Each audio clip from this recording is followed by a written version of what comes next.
This is episode 216 of the Gold Squadron podcast. I'm your host, Dion Morales, and today I'm joined by Marcel Manzano. Give me a name. Marcel, he's gonna have a new house soon, Manzano. I already have a new house, just not living in it. Thank you very much. There you go. Will Trandalorian 180 No Scope Hagwood. Trandrosian. Oh, I didn't spell it right. I tried. Oh well. Reading is hard. Ryan, I'm feeling like a traitor, Staniszewski. My calculates are slowly turning from green to purple. What's happening? Uh-oh. Well, as for announcements and news today, this week we have Team USA for the XTC facing off against Team Malta. We're going to be covering their matchups that they have going on. We'll give our guesses at the end of our main segment for today. And also coming up, July 17th and the 18th, as you saw on the weight screen if you were watching live, we have the Dagobah Galactic Championship qualifier coming up. Again, that's July 17th through the 18th. It's happening during the Ireland time zone. I believe that is IST, Irish Standard Time. So if you are interested in playing in that, head over to goldsquadronpodcast.com and we will get you signed up. If you have any questions, make sure to watch actually today, I sent emails to everybody who had signed up to today. Well, I guess up to like noon today with reminders and everything. Remember, if you feel like, hey, where's my GSID?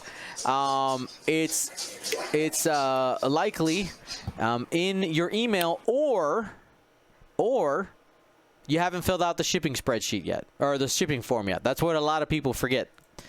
Okay. So let's go ahead and guys, we're jumping right back into it. Wait, sorry, time out. How was your 4th of July? Because I know I got a story, so I was checking to see if any of you guys had a story. Because I got a pretty good one. I fell down accidentally and I hit my head. It was not a good time. Oh, I'm sorry. That's okay. There's no mark or anything, so nobody needs to know except the thousands of people who listen to the podcast. It's fine. Just my personal friends is all. All right. Go ahead. My wife and I and some of our friends went to the beach on Saturday, and luckily we went there early enough, and it wasn't 4th of July because it was the 3rd on the weekend, that it wasn't super busy. So we got to pick whatever barbecue spot we wanted and the closest spot towards the beach. And the ladies were close enough to the bathroom because both my wife and her best friend are pregnant around at the same time. So they needed easy access, a quick bathroom. Nice. What about you, Marcel? So for those of you on Facebook, you guys saw that I closed down a condo, so been running around doing stuff for that. We're renovating, so we're not going to move in for a month, but we did get to go up there. We went up there for the 4th of July and found out that Navy Pier is not doing fireworks this year. So I asked for a refund and they didn't let me. But they did do fireworks like right in front of Adler Planetarium, which is about 2 miles away. So we got a nice little view of that from the rooftop. And yeah, just it's been a cyclone. Awesome. Well, for myself, we had a good time. As you guys know, I have a 5-year-old daughter, and we were hanging out, doing the little poppers outside. Everything was great. We had dinner, and then we wanted to do sidewalk chalk, and I was like, sweet, I'm gonna go get the sidewalk chalk. Came inside, got the sidewalk chalk. I locked the door, the bottom handle. Nobody had keys. Okay, nobody had keys, so I locked my family, my mother, my father, myself, my wife, and my daughter all outside. I had to come up with a solution to get back inside the house. So because we have a 5-year-old who's pretty small that can fit through a window, she saved us. So Arwen, we were able to get her to climb through a window. She says she's the hero of the 4th of July now. Okay, she let us know. We got her to climb through a window, and yeah, there we go. We got let back inside the house because Arwen is old enough to, when I tell her, honey, I'm gonna put you through this window, can you open the door for mommy and poppy? She's like, yeah. She was super jazzed. So yep, there you go. Old enough to have the smarts to understand what I needed, and small enough to fit through a small window. It was perfect. Anyway, but also young enough to potentially say, when do we get to do it again? Oh, she did it. She did it the first time and said, Poppy, can we do it again? She did ask this, so you are not wrong there. Yep, exactly. We got I have a whole video of it too. It would be great. Oh man, it'll be great to show when she's older. Hey, you want to see your first B&E? You want? Alrighty. Well, today our main topic is you guys. What do I mean by that? Well, we haven't been taking our listener questions in a while because we've been covering a bunch of other things. Today is 90% of our podcast is about listener questions. We got a whole list of them. Some of them short and simple. Some of them are going to be bigger philosophical thoughts and talks there. But before we jump into that, I want to remind you that today's episode is brought to you by our GSP patrons. Becoming a patron makes you a part of our largest group of supporters that GSP has. You have access to patron-only channels on Discord, and depending on what level you are, we're going to send you out quarterly gifts. We actually have a quarterly gift set that is getting packed up very slowly. Remember, guys, I'm working on my master's degree. Only a few more weeks, but they are getting worked on right now. That's the Alphabet Squadron. But if you become a patron starting from today over the next month or two, you can actually get the next wave, which is going to be the Shadow Squadron. It's going to be awesome. I'm excited. And thank you to everybody who has become a patron. Go to patreon.com/Gold Squadron to become a patron today. All right. Let's go ahead and take a look at this. So, listener question, guys. You know what? I'm going to open it up to you guys. You have the list of questions there. Will, go ahead. Choose. What is the one that you would like to address first? Let's see. It's Psych J7. I think has an interesting question that I would love to discuss. They say, with the announcement of the Trident-class warship, and this is an older question, so with the release of the Trident-class warship and the AI deck for solo or cooperative play, does X-Wing have a future for more co-op play, or will it still remain a P versus P or player versus player experience? I am super excited for the AI deck co-op play, included with the Trident class. The Squid is what everyone's been calling it, which I think is a much better name. And I think it's something that is missing in X-Wing. And we've been doing competitive X-Wing for so long. And we've run the numbers and done all the tactics that we can, really have exhausted that avenue.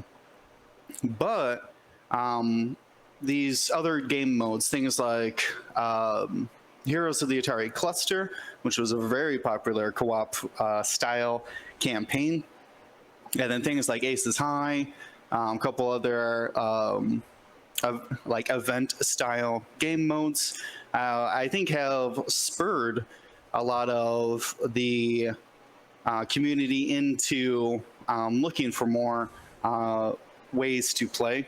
And I would be very excited. Things like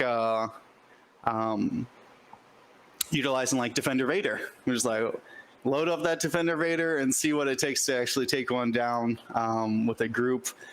Things like other epic ships, obviously, as well, could be things that I would like to see in like re-releases, or even just like a pack that just has like an AI deck. They previewed the solo play rules a long time ago, where you could it would basically fly the enemy ships for you. And I think that could easily be tested and improved on, and then hopefully we could get like an official AI deck of cards that would fly the opponent's ships around. So I do think it would have to be scaled to like one ship. So the single huge ship seems like super effective. I haven't had a chance to play it myself, but I'm very, very excited. What do you guys think? Is there other avenues for this kind of solo or co-op play?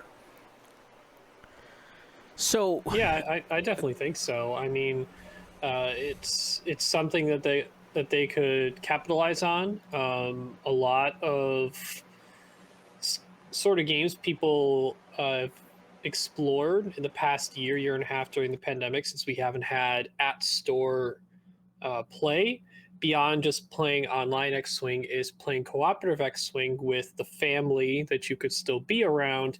Because most of the time, playing something head-to-head competitive, unless your family's naturally competitive and wants to do that anyway, doesn't tend to go over very well. So capitalizing on the situations where everyone can come together and beat this AI thing is another type of game that they can excel and do in X-Wing, especially like you said, with the epic ships. They kind of have that big boss type feel. They just have to theme it and have certain mechanics for it to work. I've been getting into a lot of the Marvel LCG champions, and that's pretty much like it's just a co-op game of 2 to 4, unless you could play solo technically, but if you're playing with other people, 2 to 4 players, and you play against pretty much AI mechanic controlled villains. And FFG's done that really well. So if some of that type of co-op and theme experience that AMG has had within like Marvel Crisis Protocol, or at least those theme type events, I'm pretty sure they can construct some pretty cool cooperative based things to at least enjoy or come together for. I know that for people who are going to LSO, if someone brings the Trident there, like Leviathan Hunt, let's go. Sounds great. So I know one of the other things that has been brought up as well, besides this type of playing against an AI, is the possibility of objectives, right? Because this is kind of where Psych J is kind of going towards. I think, we as a community, there's been members who have created different type of objectives. I know there was somebody in our Discord, and I'm sorry I'm forgetting your name, who was asking specifically about essentially role-playing through X-Wing, which you can kind of look at Heroes of the Aturi cluster, that system. It has been adapted by people into 2nd edition. Like, I think there are ways to do it. My question is, the more adoption we have of it, the more buy-in, the more exciting it's going to be, right? There's going to have to reach a critical mass where there's enough people who are excited about it, where the people who are kind of on the fence about it go, I guess I'll try it. So I think it's an opportunity to continue developing it. We just have to see. I will tell you that I've thought about using one of our kind of tournament, smaller scale tournaments, and trying to put out an objectives tournament and see how many people actually show up. Because it's one of those, like, put your money where your mouth is. You say you want to do something different, let's see. But if people don't show, then you don't get it. Now, we have some data, right? We know that the Shuttle Tidarium podcast, I don't believe they're casting anymore, but they put on this big event series at Gen Con in 2018 that was very story driven. We have seen people do the trench run, and that gets sold out at something like Gen Con. But those are very specific, kind of like, hey, if you're not playing in the main event at this time and you want to play X-Wing, here you go. My question is if your only option, say, hey, are you free on a Saturday? You want to play an objectives tournament? How many people would actually show up? And that hasn't been tested yet. Maybe we will. Try to look at some of those things, but I'm definitely curious to look past 206. Like, I think that'll always be the main game. That's just like your first player shooters, right? Like the What's story. the 6? Say it again. You said 206. 6 obstacles. Oh. Yeah, Yeah. 200 points, 6 obstacles. It's similar. What was my thought? You're talking about deathmatch and first-person Yes. shooters. Yes, like I look at the deathmatch is like the multiplayer version of first-person shooters. Like most people are there for the multiplayer experience where they're playing against people, and the story for most of those games, not all, most of those games, it's just an add-on. It's like, hey, here's a cool story to kind of go along, but really you're here for PvP.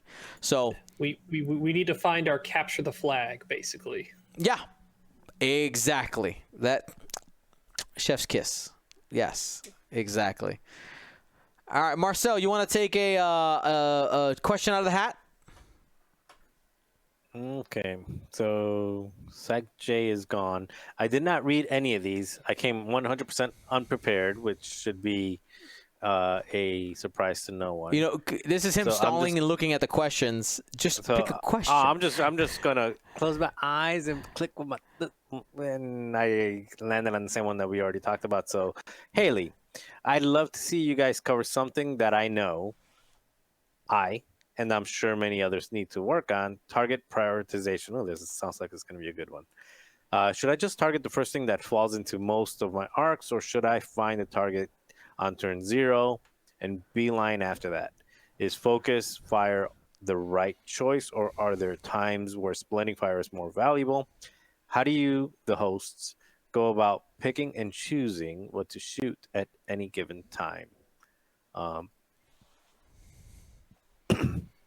Actually, it's a really good question. It's also I think it's, honestly, this could be an episode in itself. It's not one question, it's a number of questions. But it's really, when do you know what to shoot at, and how, what goes into the decision of when to what to shoot at? Do you take the opportunity shot? Do you know what you're going to shoot at the beginning of the game? Or it's so nuanced, and there is no one answer to it. The most generic answer, I think, would be, it depends on what your list is, and it depends on what your opponent's list wants to do. If you're flying a list, if you're flying an aces type of list that basically is going to be, trying to gain an advantage at some point, maybe not early, but trying to get an advantage at some point, and kind of tough it out.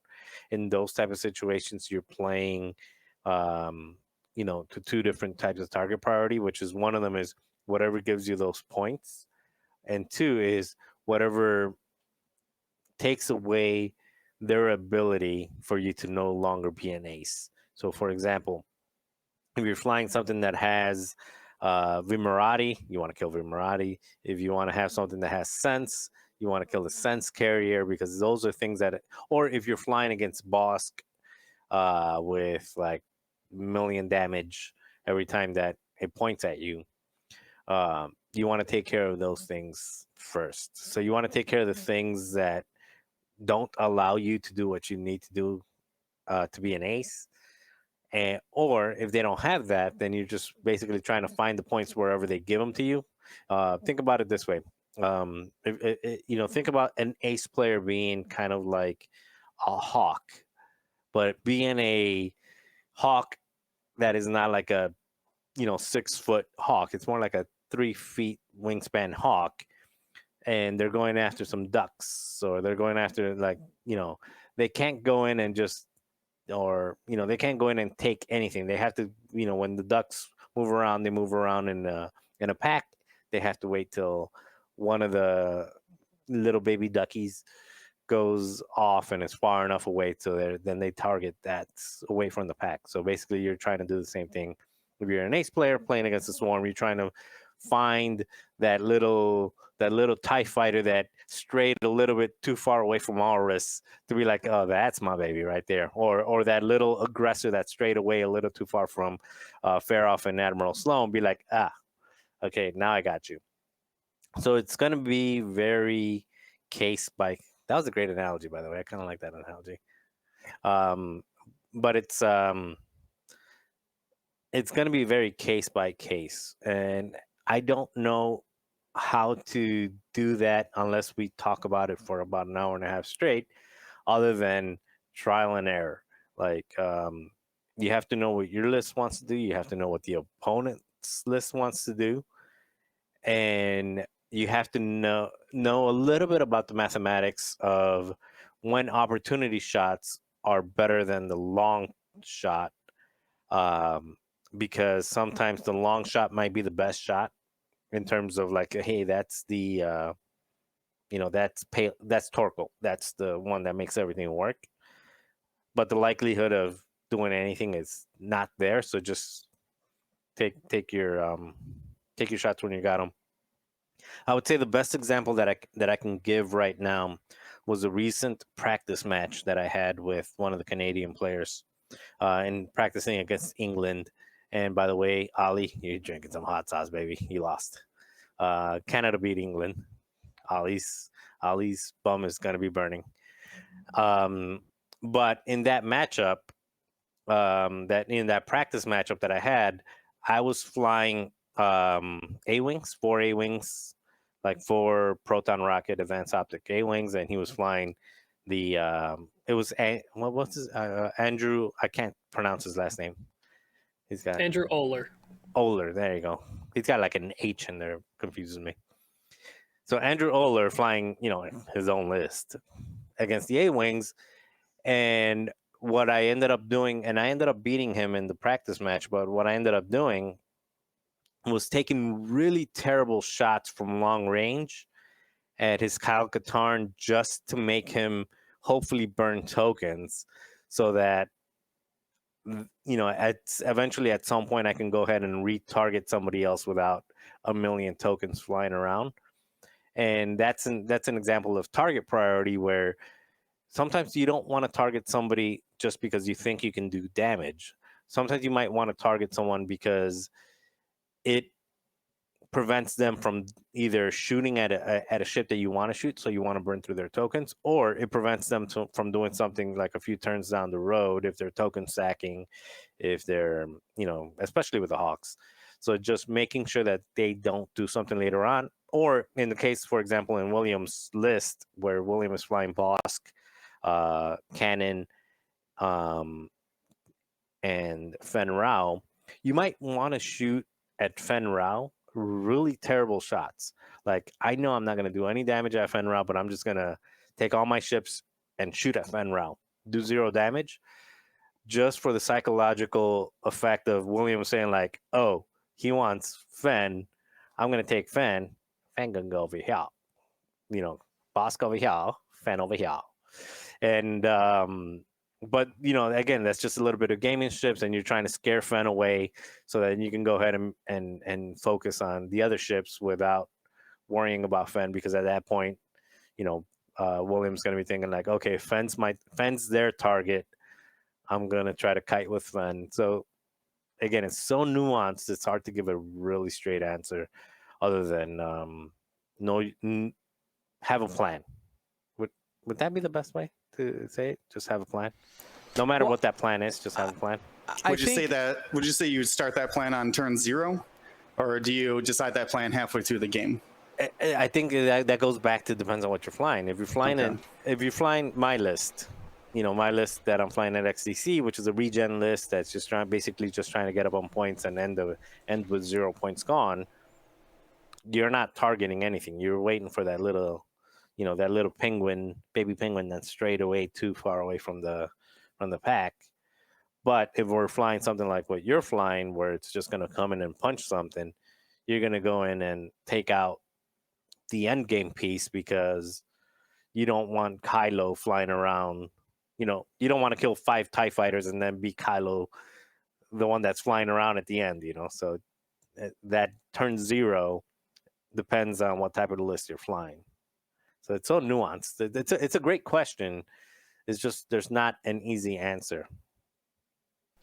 So I think when you were going through a lot of things that, like you said, a lot of it is matchup dependent, board state dependent. There's deviations across the board, but I think there's a few things that could be mentioned that can help generalize some things that can help lead you towards better decision making or can structure better decision making.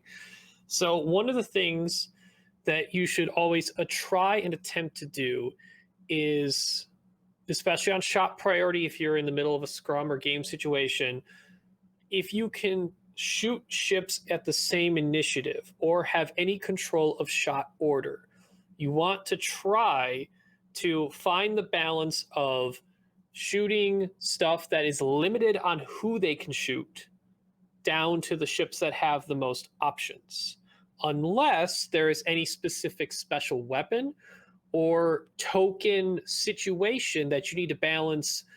Maybe if I do it in this order instead of the strict lowest amount of potential shots to the highest amount of potential shots, that might give me a better advantage, whether it is scoring points or stripping some tokens for, say, a better shot.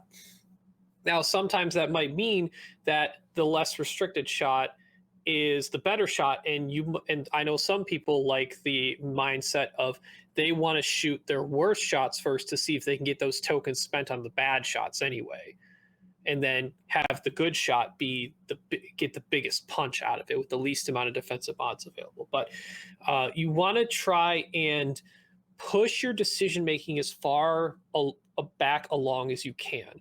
Both, and that's how in ace play, that's how they can gain advantages, both just with how the game is structured. But at least in shot structure and target acquisition and choosing in your engagement, you want to try and work your way back through things that have options, or things that have less options to things that have more options. Because then if you go too early on that, you might shoot with something that has two ships, but you might have killed something that already had also a shot anyway. So it's a lost opportunity shot, even if it's kind of the mental wrong order in terms of their viability or their effectiveness of a shot. And the other thing to look at is your capability to react to decision making on the board and applying like pressure in certain situations.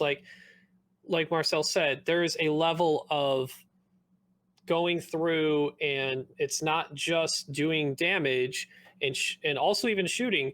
It's where can you correctly apply positional pressure to an opponent's list to force and herd things around so that it might be easier to then have target acquisition be more of a what's in my arc thing versus a I have to choose a direction type of thing.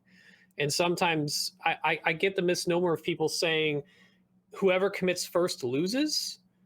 I think there's definitely a case where that's incorrect, because if you commit that involves pressure, that can also still help you in the positional game. Because let's say a common ship we're seeing is 7B Knights. They have anywhere from a 5 straight boost to a 1 hard barrel roll. Like, they can be in very different spots. But that also means with that 3-die gun, there's not a lot of like AC type ships or other things that can really challenge that well. So you can apply pressure even if some of those Jedi are moving after a portion of their list, by just going forward, pointing the arc at something and saying, I'm here, even though you can probably ace me out, I'm applying pressure early game and forcing you to be in a different position sooner, rather than you choosing everything later. So that's kind of target priority through movement and pressure of your own threat. And I think one of the things that we have to add here is one of the things that adds complication to answering that question, and why it's not a simple answer, is because our game has movement, not just abilities, right? And there's so many variables in there that there's not always a clear. And then, one thing we didn't even talk about, the difference in evaluating your targets when it's a good matchup and when it's a bad matchup, right? Because those could end up being very different things. If you're playing out of desperation or in the end game, essentially, you know, if you kind of combine everything they have, is that your win condition and your target priority can be consistently changing depending on what happened the turn before.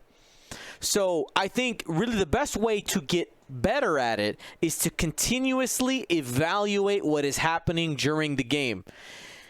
Sometimes whatever your initial plan is will need to change for whatever reason. You know, if you're down in a game, you're going to play a little bit more aggressively sometimes, or you might need to play less aggressive if you have an opportunity coming and there's more time on the clock. If there's less time on the clock, you're down by 30 points. Maybe if you go through your win conditions, there's really only one ship you should be shooting if you want a chance to win. And those are the kind of things we talk about on stream. We try to evaluate those win conditions as they change throughout the game, because they're always evolving depending on what it is. And that's why I know sometimes some newer players will watch a stream and say, you know, there's 20 minutes left. What do you guys mean that the game is over? It's like, well, unfortunately, because of X and Y and Z, it is literally impossible for the person to come back from that. So just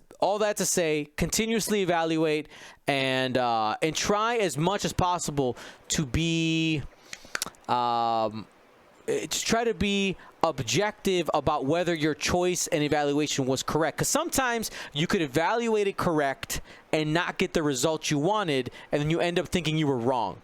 Like that can happen. So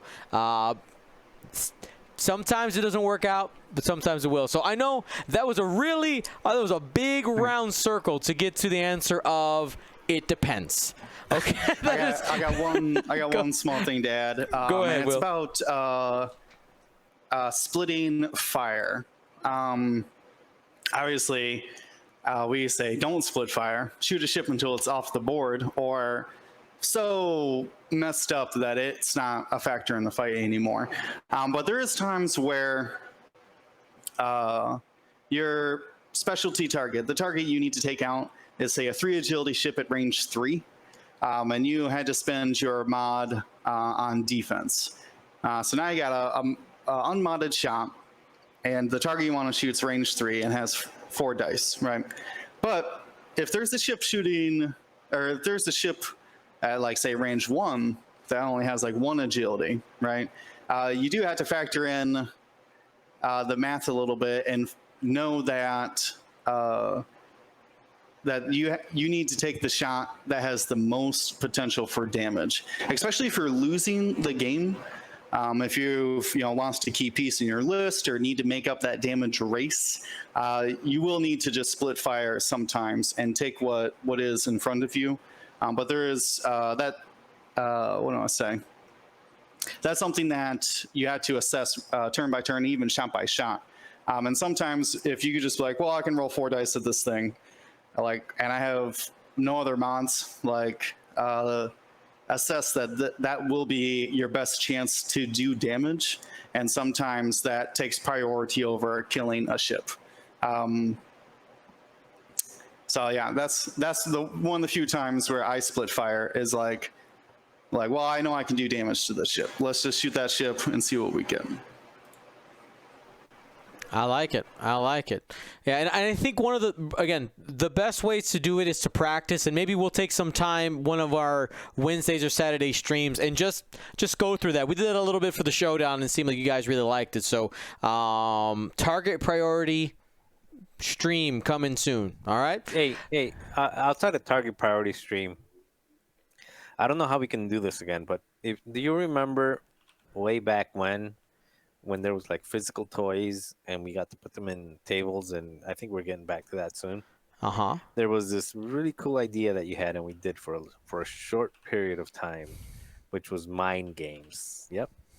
Yeah. Ryan remembers mind games where I know you were doing it where each headset was doing one.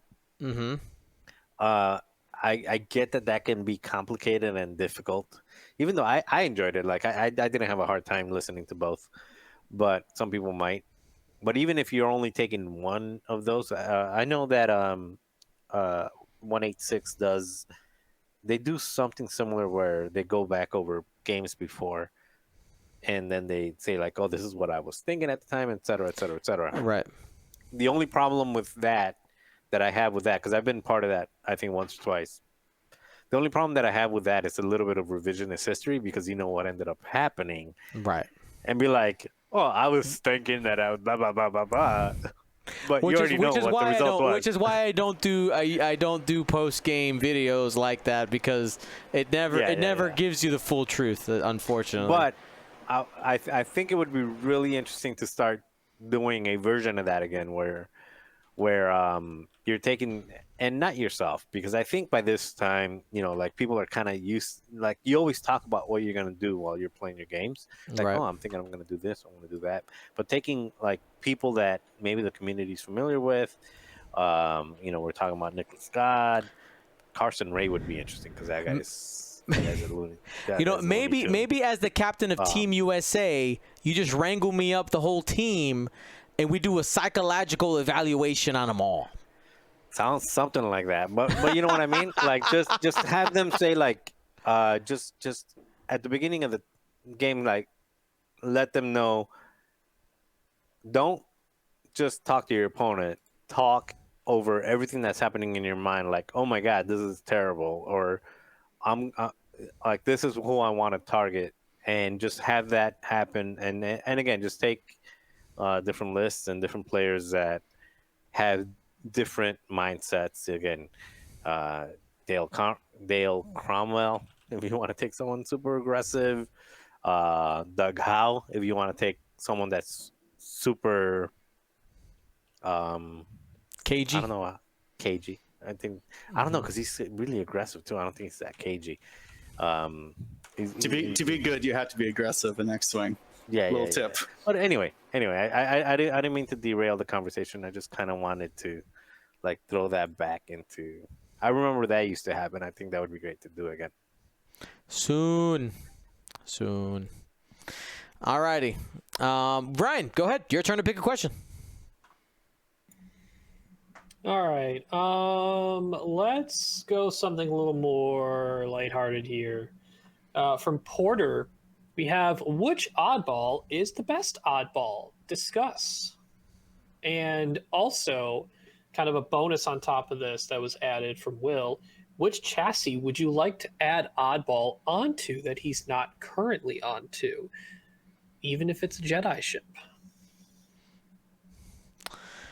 Which oddball is the best? I would say oddball? the best oddball, I think, is just V19 Torrent oddball. I could just throw tracers on him and he could be an I-5 tracer missile shooter.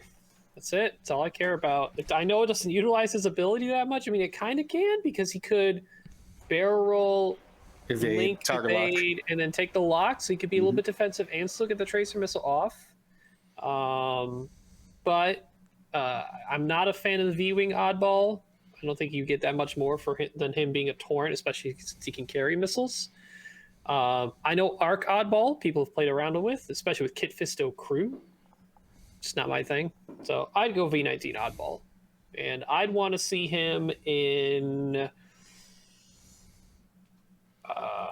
kind of out of principle, I don't want him in anything but a clone ship, but I don't know what he would do in a lat. He could be in a lat, whatever. He can be the only I-5 lat, and his ability can still be what it is, and he won't cost that much more than the other he probably won't even cost more than Warthog, to be honest. All right, I'll take it. I'll take the next one. I definitely agree. The V19 has the most red maneuvers, has one of the better linked actions for stressing yourself as well. The V19, or excuse me, the V-Wing does have the red barrel, which I guess you could pick up a lock from, but it's a little bit more niche. So yeah, V19, the best carrier for sure. As you said, yeah, tracer missiles and synchronized console, basically cheap missile, synchronized console. That's all you need to be effective. I would like to see him in the 7B. I don't know what he could do in the Ada, but the 7B I think could be really interesting because he'd be so cheap without the Force. because your ship ability is blank. Be so cheap. All right, there you go. Marcel, you have any? I don't really have an opinion on it. You guys took the two ships that like they're the best one and the worst one, and you talked about the other one. So I was typing in the chat. I have no idea. What? Give me the name, and I will read it, and I will give you an opinion. Porter, yeah. So which oddball is the best oddball? Easy one. And I think you guys probably have already said it, which is the V19 oddball. Is that what you both said? Yeah. Yeah. Easy as well. The reason it's the best is because he's I5. He's super cheap. You could put threat tracers on him. You can do. I mean, he's just. Where else are you gonna get an I5 that gives everyone target locks for like 30 points? Like it's just so good. We did forget Y-Wing oddball. It wasn't mentioned until I noticed in the chat, but still not worth remembering, really. Yeah, Dion, what's your opinion on Y-Wing oddball? The people are pointing out what's the worst oddball if you think we've taken all the best ones and it's easy. Don't ask Dion for an opinion about any Y-Wing. Are you referring to our recording for the Scum rankings? Maybe. Yeah. Maybe. Was that Scum? That was Scum. Okay. Maybe anyway. I was a little bit too harsh, honey. Then. Yeah. I was thinking resistance Y-Wings. They don't even exist yet. Yet. No. Republic Y-Wings. Republic. Oh Republic no, Y-Wings. you were thinking. What were you drinking that day? Too much Kool-Aid. Nothing. Water. Too much Kool-Aid. Kool-Aid. Probably Kool-Aid. Man. All right. Yeah. Well. Anyway, that's what you were like raving in the chat about what, and you're derailing the conversation. We're still gonna have to talk about that one though. Y-Wing, oddball. I mean, I think here's the problem. I think with most of them is, you look for the red action and you think, where can I get this like guaranteed use of the ability? Because that's usually what we look for, right? Is when can I guarantee use the ability? And the barrel roll on the medium base is awkward, which is why you usually don't see the Arc 170. The Y-Wing would maybe be cool if the reload didn't give you a disarm token, right? People that would be the best if you had a way to consistently get rid of the disarm token on oddball that was self-contained. That would be the best. That would be the best one, hands down, because you place it exactly where you want it. You reload, you get an extra missile, and you fire it that same turn. You just that over and over. Like that would be the best one. But I think right there, tracers. You said it. On the V19, give it the money. And for the V-Wing, it's just sad. Like, it looks at the action bar for the V-Wing, and oddball goes, why is my ability even here? Like, you're like, oh, boost in a red, target lock, which you would have gotten anyway. Nothing special for him. So, that's it. What would you want to put oddball in a chassis he's not in, though? An interceptor. You didn't say I Ada? couldn't go cross faction. Oh, okay. Yeah. I mean, sure. TIE interceptor. Right there. Bam. Okay. So next question here. We're going to field a question from Yoda's uncle. It says, question from a new player. What decisions are you making when choosing maneuvers? Are you thinking of where your opponent is going first, where you want to be? I'm curious to hear good players' thoughts on the process. Insert joke here before I answer. Here's your chance. Okay? Okay, I'll go. I was waiting for it. You're not going to answer this one? Now, there it is. Okay. All right, cool. So, well, you were asking for one. Come on.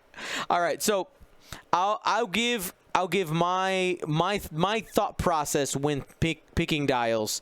It kind of goes back to target priority. It goes back to having a plan. And I try to, once I've decided that turn what it is I want to do, I need to make sure that I'm getting my actions and that my ships are going in the directions that they need to.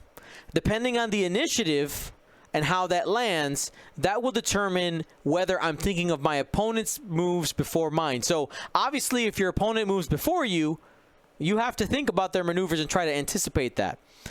One really cool trick, I forgot who mentioned it, and it's super obvious. But one great trick, if you notice that you're getting blocked a lot, if you're playing against ships that have to move, a ship that has to move, that spot, if it's moving before you, where they are, will always be open after they move, assuming that they move, okay? There are situations people can like self-block and stuff like that. Or you can even take that and make it even a bigger guarantee for your own ships.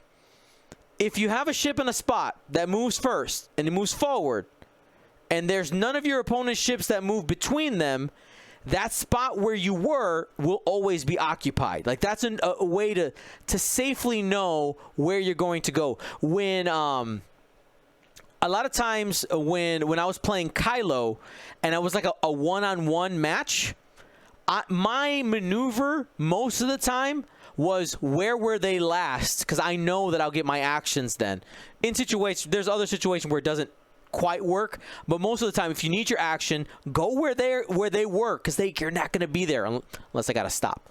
So that's a short answer. This is another one that can really unpack really big, but those are some quick thoughts on some ways to think about it.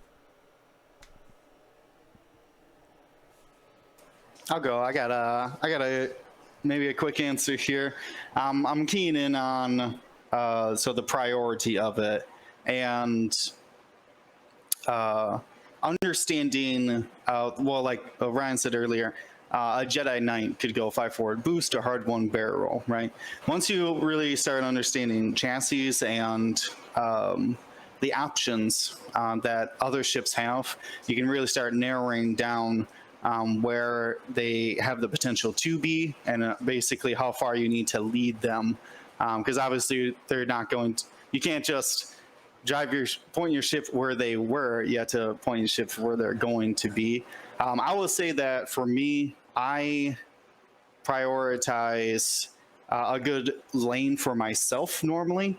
I want to make sure that I have a good into lane and a good exit lane, or like a space to K-turn or something like that, before I start over pursuing the opponent and putting myself into bad spots, like in front of rocks, things like that, to just to get a shot.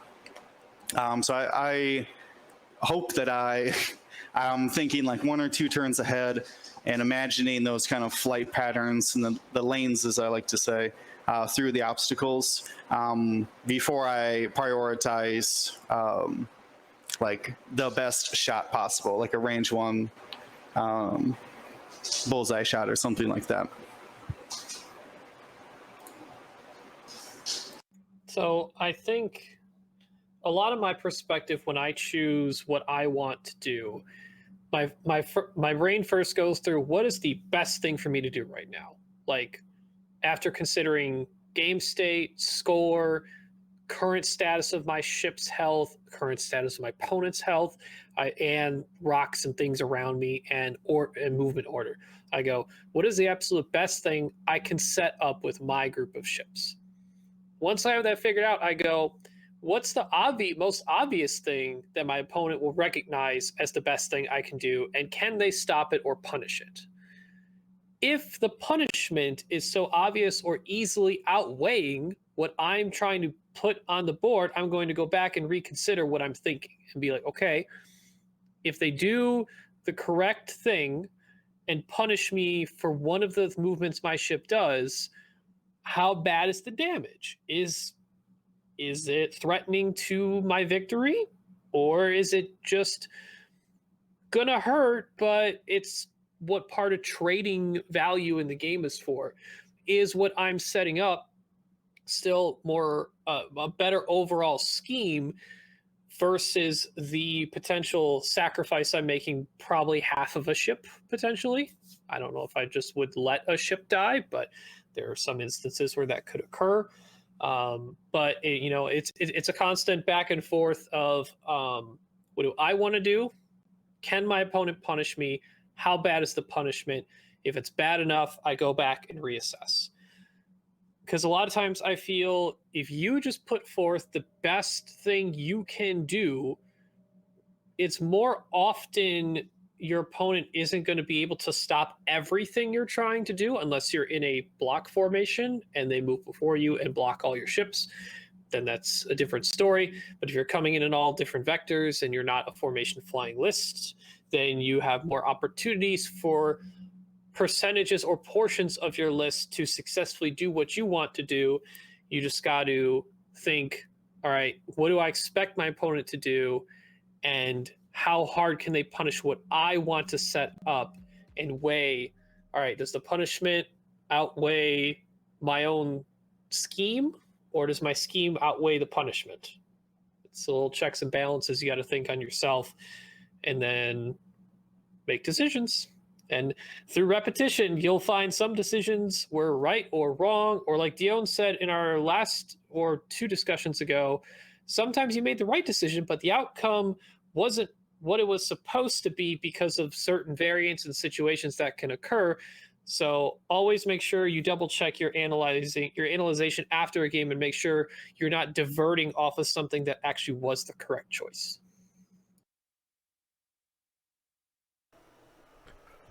Very nice. Man, these are some really deep. These are like the secret sauce questions. So, and you know, I know it's a new player here asking a question, but they're asking the right questions. Mm-hmm. The only problem is that there is no right answers. Each answer is unique to the situation, and I think more so than target priority, more so than win conditions. I mean, I think most people think win condition is like the most important thing to know. But Dion, I mean, and just on the up and up, you know, we've been friends for a long time.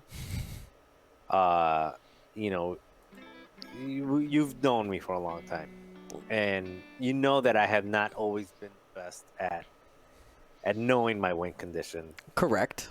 Or even knowing the points, or even knowing target priority. Like those are, I've gotten better at them over time, but they have not always been my strengths. And you know it. Like, this question right here, I think is the main thing. It's like, what dial do you choose and why? And early on, my success, I think early on, and for the, like, I won a big tournament. I won Gen Con, like 6 months after starting playing. Yep. So I mean, I had early success, but I did not know win conditions. I was bad at it. I was literally bad at it. I did not count points. That was bad.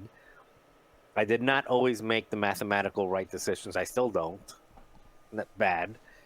But it's the choosing the dial that, like, the dial choice, I think, is probably, if you're weighing everything, I think that's probably what's going to have the biggest weight. And you're doing that at turn 0, and you're doing that in the planning phase of the last turn. Like, there's always that. So that is in my opinion, I think that's the biggest. If you can figure that out, you're going to be all right. And it comes down to, what do you want to do? Do you know, are you moving first or are you moving last? And do you want to? It's hard to simplify it because it's not a simple answer. But the question is, do you want to force what you want to do and get what you want to do done, or do you want to prevent your opponent from doing what they want to do? If you're flying something that is moving first, you're probably trying to prevent your opponent from doing what they want to do, and in doing so, you're setting up some type of kill box. You know, getting a block in, getting guns on target, so you're going to block somebody, maybe shoot them with 2 or 3 shots. And the other way is you're doing what you want to do, which is preventing from getting blocked. So you're playing cagey, you're moving around, you're giving yourself actions, you're giving yourself repositions, or if you're flying in a block, with something kind of like what like Ryan likes to fly, where they're flying in formation or they're flying in some type of concerted effort. Like, okay, this is the space that I'm gonna take. How do I get to the space and not let you get to that space, which includes, like you said, if you're moving second, then you're still doing that. Like if you're flying, a good example would be if you are flying I2 Swarm, or if you're flying an I3 Beef against a Trade Federation 8 ship Swarm, then what you said earlier comes into play. Like, okay, I know you're gonna have to move and you're gonna have to do this. So the spot that you're in now is the spot that I'm gonna be in later. Like you're saying, like you cannot stop. Your Trade Federation drone does not have a stop sign. Oh, a stop sign. That's terrible. Let's stop, move. But anyway, like that. I think that if you can figure this answer out, and there is no one answer to it, I think you're gonna be okay in X-Wing. In my opinion. Yeah, and I think a good sign is also that they're asking this question, right? Because I find that players that are thinking about this are the ones that are going to get better, the ones that are going to grow.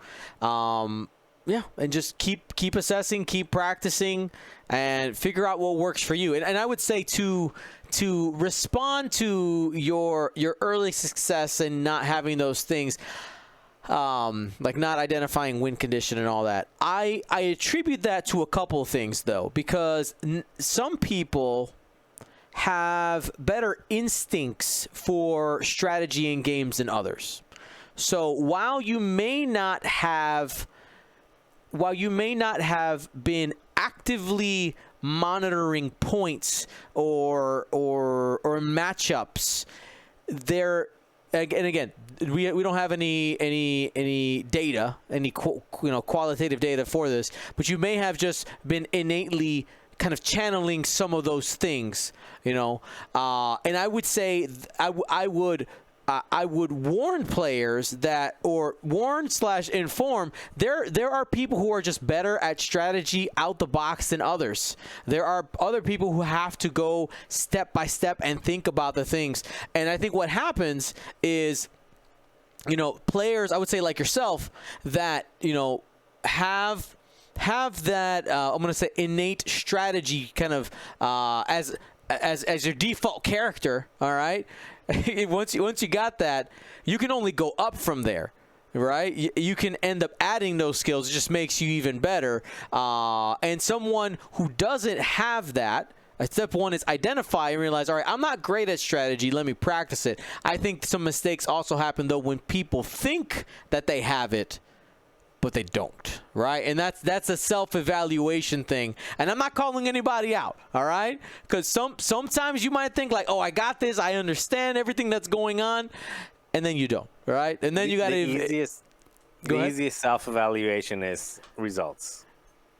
And there you go. That's really the thing. And I think if you're always making cuts, but you don't know how you made the cut, you're probably doing something right. Right. You need to figure it out so you can get past the cut to the end. But if you're not making cuts and you think you should be making cuts, then you've also got to think about, like, okay, something's not working, and it can't always be the dice. Right. Unless you're playing on stream in Gold Squadron podcast, which... No, stop it. GSP dice sucks. Stop it. Oh, shame on you. All righty. Let's go ahead, Will. Grab another one. All right, this is kind of a two-parter here. Similar questions from two different people. Gherkinator and Lambolo start both their questions with, when should you choose obstacles?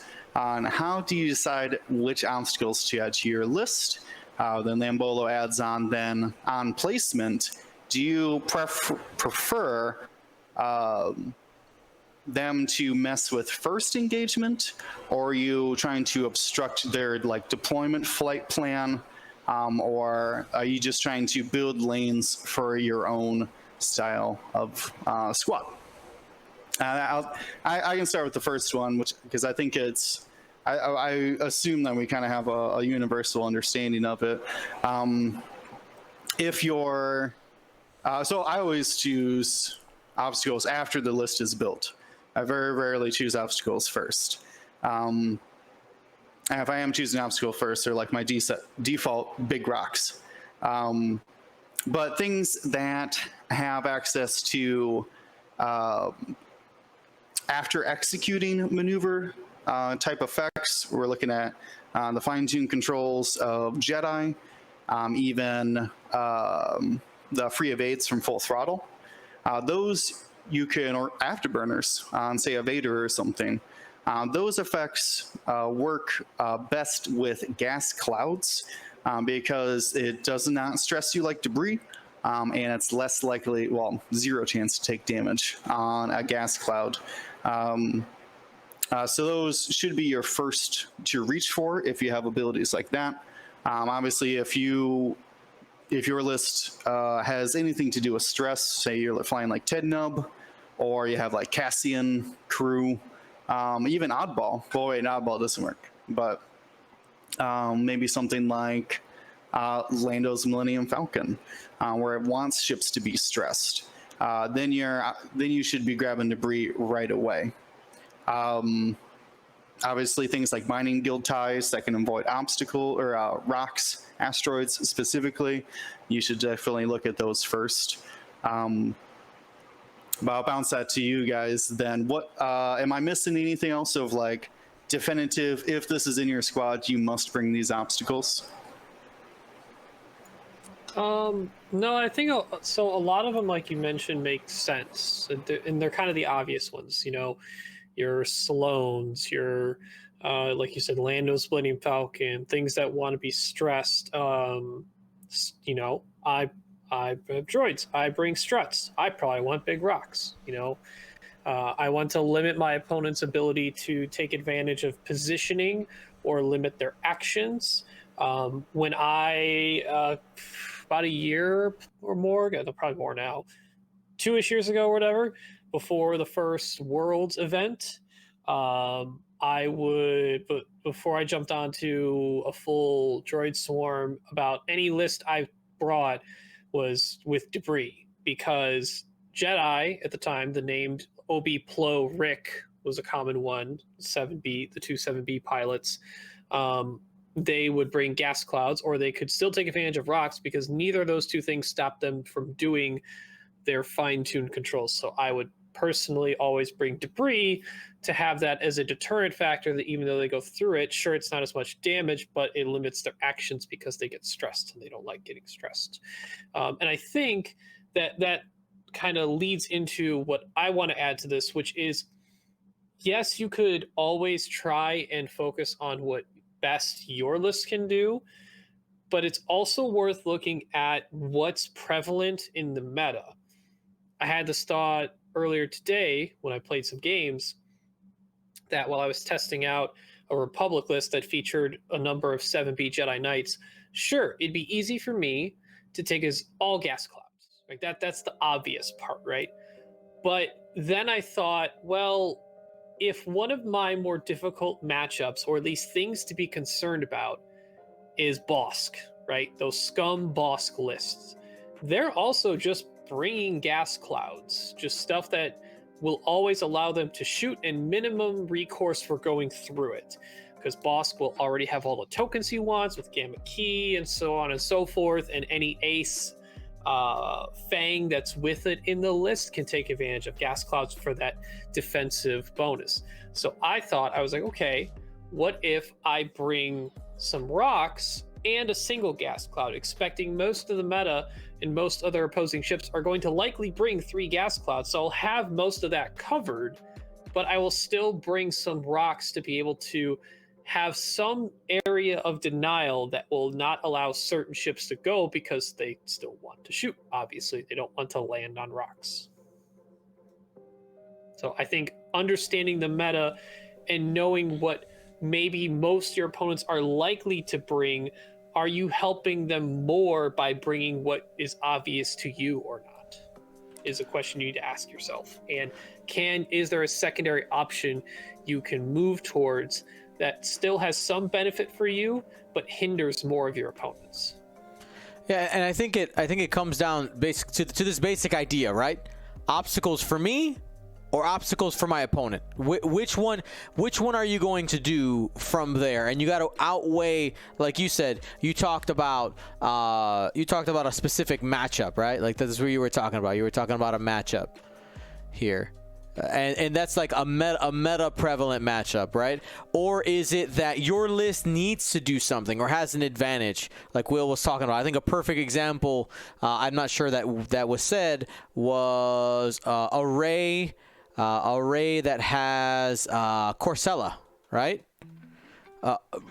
Always debris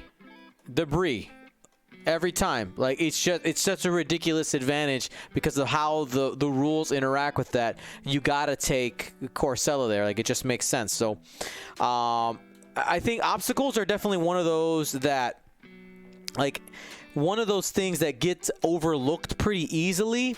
And I think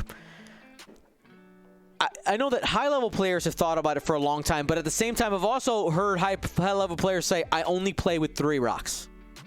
That's it.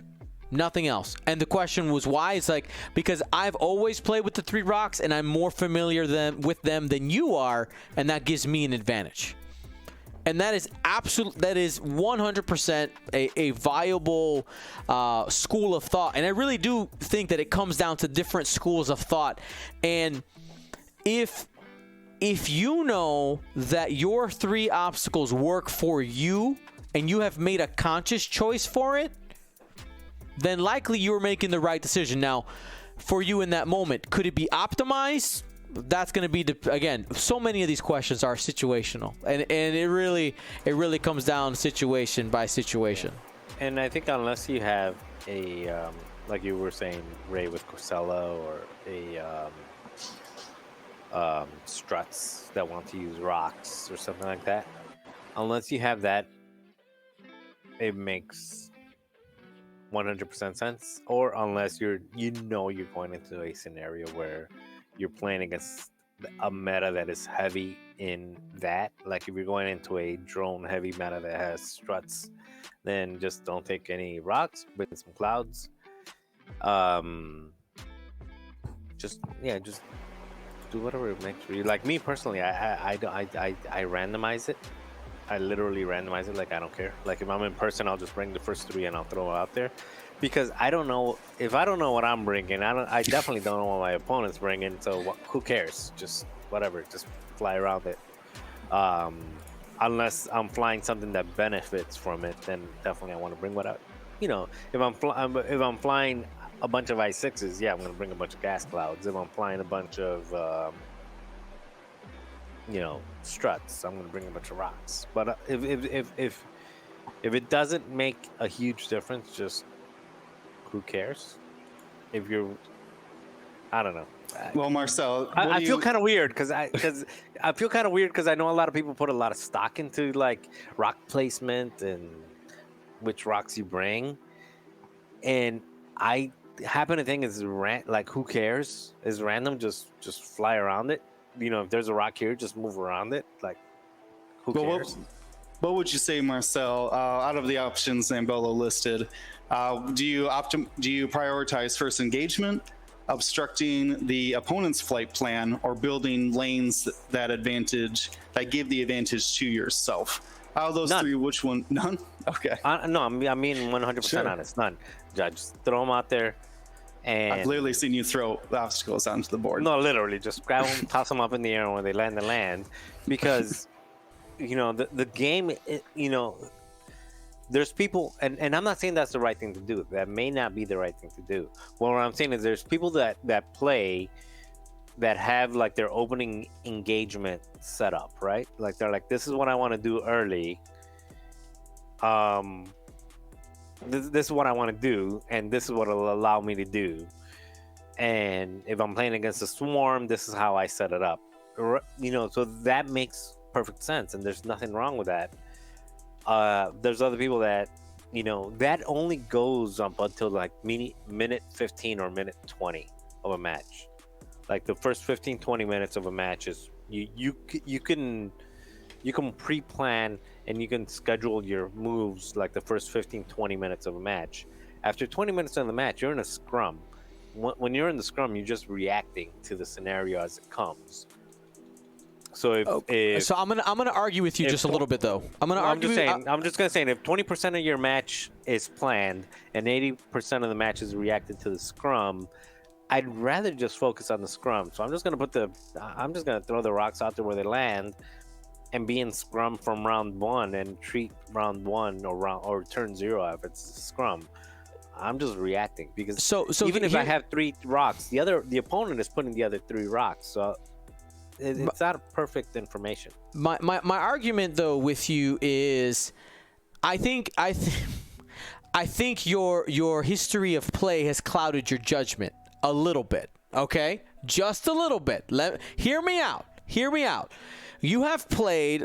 Let's go a history of Marcel over the last like 2 years of playing. Okay, regen aces and 5A wings, correct? Okay. Ships that run away to shoot at you. They spawn arm and talk to her. Okay. That as of right now, that is an outlier on the graph. That is Marcel Manzano.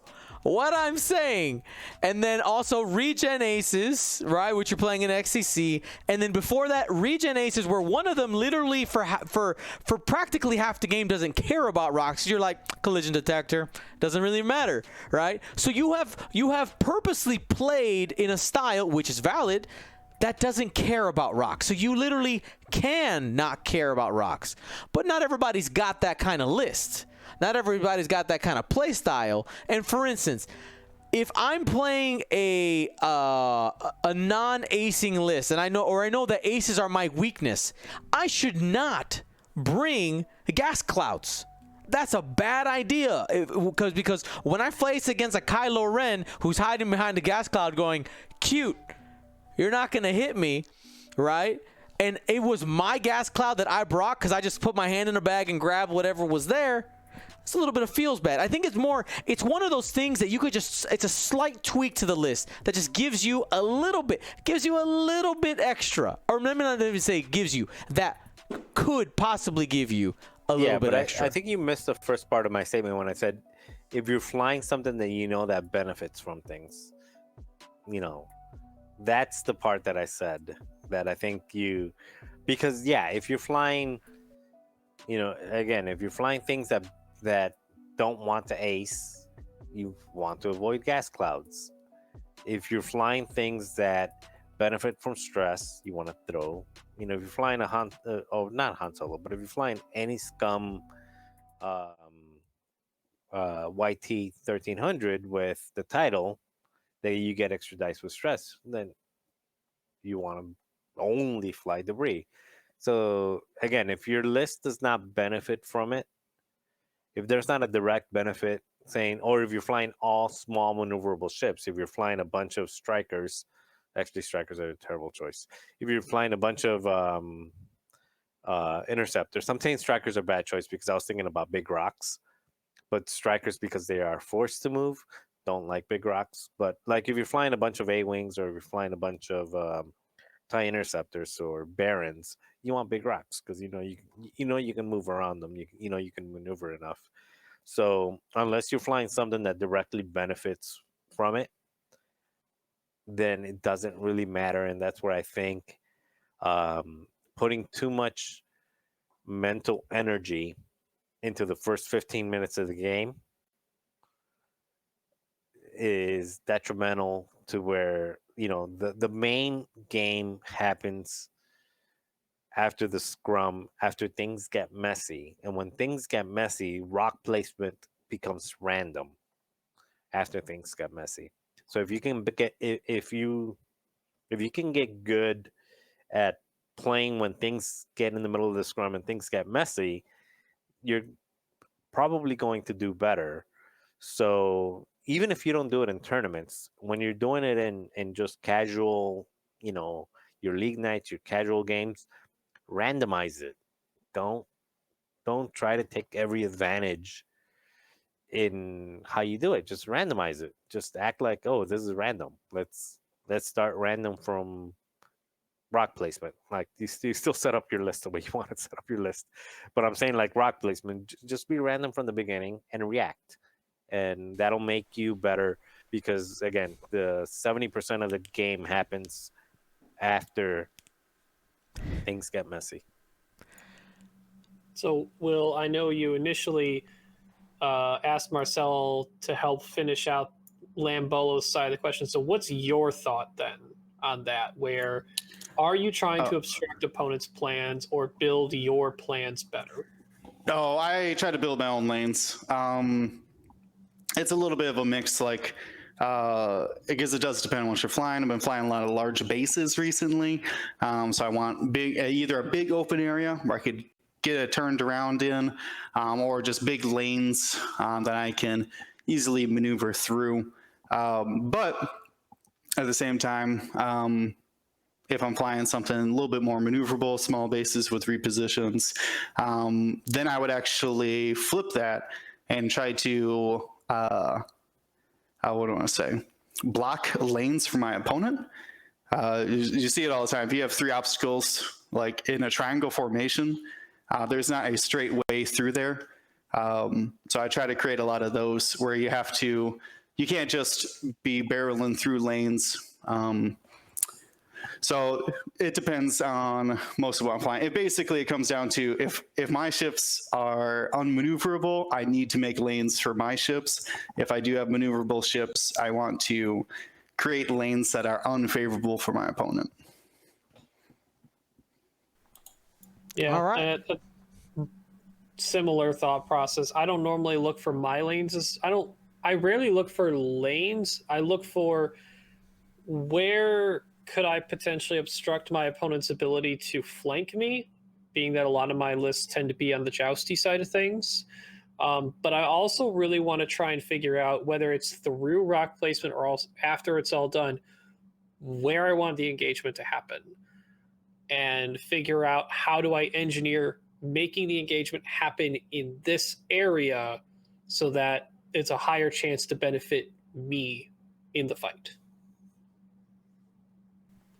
Fantastic. Well, we have a few more questions, but we're getting a little low on time, so I want to make sure we get to these XTC matchups so that we could get the fire burning under Team USA coming out of their bye week. You guys ready for that? All right, let's go ahead. Let's pull up the chart. There it is. Those are the matchups. Oh, fail. Let's make it so that the people can see it. There are the matchups that are happening this week.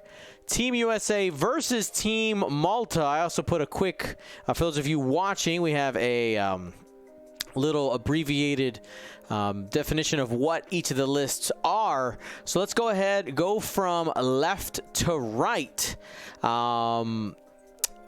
Ryan, we'll start with you. Take a look at that first matchup. So in our first matchup, we have the captain Marcel Manzano with his triple regen Republic aces, Obi-Wan, Rick, and Anakin in the Naboo, Obi-Wan in the Ada, versus their Separatist Alliance player running quad Hemps or Roombas. Not sure of the exact loadout. I'm assuming since there's 4 of them, one of them has Kraken. There's a Dark One probe droid in there. Yeah, we got some type of combination of missiles. They rock an ion and cluster, and then one of them does rock the synced laser. Okay, so there is one Geonosian with synced laser. So that means they're not all moving at the same time, so there's moderate limitations on movement. There's a mag pulse in there too. There's a thermal. Oh yeah, the mag pulse. I forgot about that. There's 2 thermal debts. That's interesting. There's a lot of tools, but in my opinion, kind of suboptimal tools versus what I'm familiar with, what I would look at to put on the HMPs. But obviously tools nonetheless that, I mean, if any of those ion hits on Marcel's ship, that's a very bad time. I'm assuming he will try to not let that happen at all. Especially since they're not ion torpedoes, they're just ion missiles, so there's still just 3-die attacks, just limiting the range band. besides breaking it down, who we want to? Is it me or Dion want to go first on guessing how we think this one's going to go? Marcel, since you're here, what do you think's gonna happen here, buddy? Well, I'm not going to say what I think is going to happen. I'm not going to give away, but I'm just going to say that in our, when we determine who has, we're doing, and I'm not going to say who, and what. I'm just going to say that based on our calculations, Yeah. we had 2 good matchups, 2 bad matchups, and 3 toss-ups. So this is I'm not going to say which one is which because I'm interested to see yours, except for this one, because this involves me and you asked me. This is a bad matchup. Because for 2 reasons. Ions basically destroy 2 agility ships, and I have potential of 2 of them, depending on what speed they go. And also, the opponent here is considered to be the best HMP player in the world. So when you take a bad matchup and you pair it with the best at it, I think it's an uphill battle. I don't think it's an unwinnable battle. I think it's uphill because one of the nice things about Ions, I think Ion is the biggest problem here. But one of the nice things about Ion and Ion missiles is that they have to land 2 of them in order for my ship to be ionized. Luckily enough, all of my ships have a way of getting an an evade token plus a regular token plus 2 agility or 3 agility. So you might be able to use that ion missile to get 1 damage in that could be regenerated versus the ionization. But it's a difficult matchup, one that I've never played, but I will probably practice it a couple times before playing it. But in just looking at it, I was one of the 2. I'm not going to say what the other one was, but I was one of the 2 that was considered to be an uphill battle. All right. I will tell you, I'm giving this one to Team Malta. Right there. I'm just gonna. Well, why are you covering my face? Put it over. Put it over Malta. Just put it in the middle, right? Well, I was gonna put them both in the middle if. All right, now I don't have a plan. Okay, all right, fine. We'll go there. I do think you have some tools to handle it, like you said. There are things to avoid. I did recognize the name once I saw the list in there. I was like, interesting. I know this player is a good HMP player, but I was just curious on the choices of the tools it went with. If it's worked out, it's worked out. So I'm a fan of ion missiles. Cluster missiles, not so much, but you can make them work. They work. And there's enough variety in there that there's weird target priority decisions that Marcel will have to try and solve. All right, well let's keep it rolling. We're gonna go ahead and award that one to Team Malta. Then we get Doug Howe versus the Maltese Imperial player. So we got Kylo Ren and Von Reg versus Captain Faroff and 5 Synars. So when I look at this matchup, man, I kind of feel like this is something that Doug would like to see, in the sense that I know that you got Sloan out there, but you got fast maneuverable ships, and if you can just kind of get a couple half points and just kind of keep dancing, I think Doug has a chance. But the Sloan is super scary, because if the Sloan goes off and the Imperial player can pounce, I think it's a tough day. So for me, I look at this and I think my initial is that it's a 50-50 toss-up. Maybe you're right. Maybe you're not. Maybe I'm not going to say which one's favorable or not. I just want to, again, this is not defense of anything else. This is really just for people watching and understanding like matchups. This is more Gold Squadron speak than Team USA speak.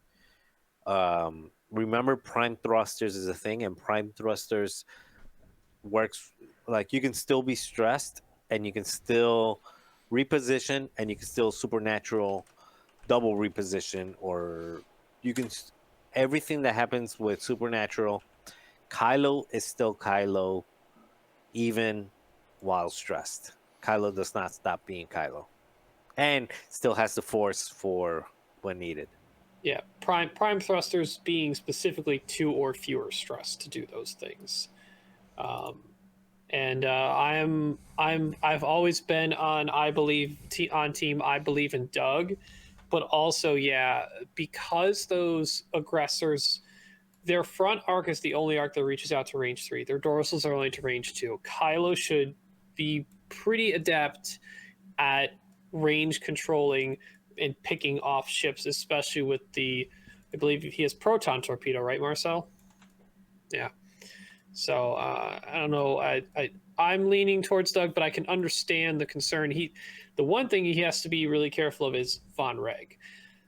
If Von Reg gets a killing shot, he needs an out or at least very limited shots coming back in. Kylo's going to be the one providing most of the killing blows, and I assume their Imperial player would probably understand that and try and threaten Kylo as much as possible, even though it's a very difficult task because he's supernatural reflexes and prime thrusters. All right, so where do we want to put it, Ryan? Because I know these guys aren't gonna they're not gonna give us anything. So what do you think? You want to call it 50-50? Will has talked for a bit on this. I want to hear what he thought. I think there's definitely advantages both ways. Sloan likes to see that primed thrusters Kylo out there, but at the same time, with the limited maneuverability of the aggressors, I think that's what it comes down to. We've all seen Doug Fly is very consistent in avoiding arcs, things like that. Really taking advantage of everything supernatural Kylo can do. So I think this is on the Imperial player, and it's going to depend on if they overcommit with the aggressors, puts them into a bad spot, they get a K turn around, or their two-turn barrel isn't keeping up with Kylo. It's just going to give the aces free shots. So I don't think Doug has to change his strategy at all for the matchup. But the aggressors will have to really make some hard decisions to be able to keep up with these aces. So I would put it at 50-50, just on matchup alone. I think I do agree on the 50. I agree on the 50-50, but as the personal thing I was continue on is I believe in Doug. Right. I don't expect Doug to focus boost into range 2 of all 5 assigners. Who would do that?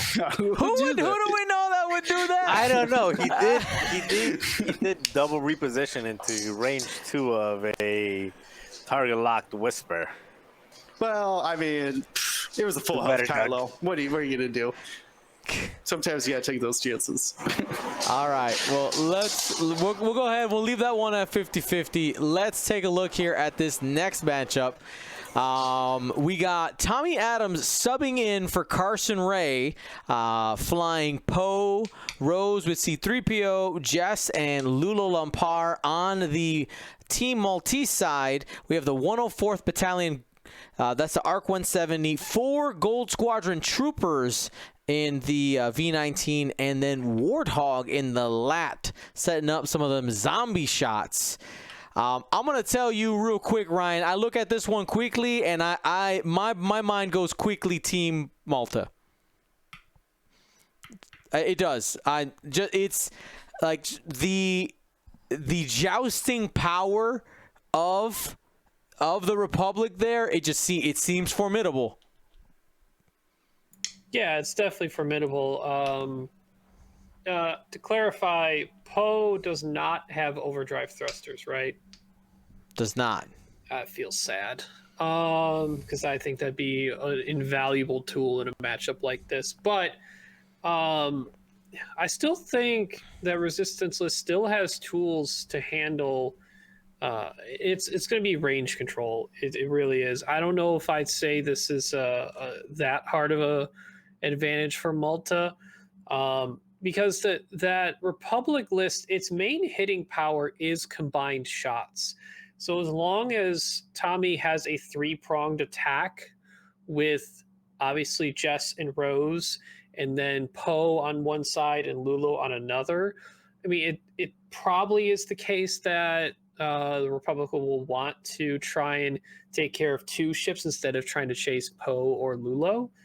But that'll be up to Tommy to make sure he can attempt to engineer that type of situation, because it's only, I say only, but they are, with Warthog, having 2 charges only. It's not like it's Sinker where everyone's always going to get a reroll, but a lot of times in some engagements, you only do need the 2 charges, but you don't get all of them back every turn. So it is trying to mitigate that first engagement so that the engagements thereafter aren't as bad with, them moving in for blocks, because that arc is the closest thing to a hammer in that list because it has a 3-die primary gun.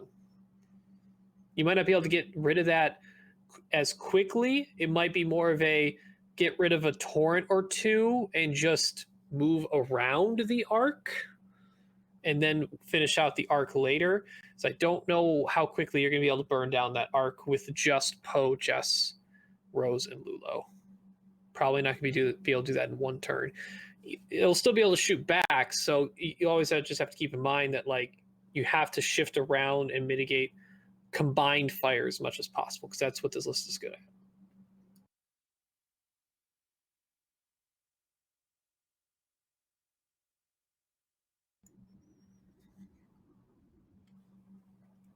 I would say 60-40 Malta, yeah, and that's it's not as hard as you made it sound, but that's mainly because, man, I really wish Poe had overdrive thrusters. But that's not how the list was made, and Carson's been doing fine without it. But in this matchup, it would have been really nice.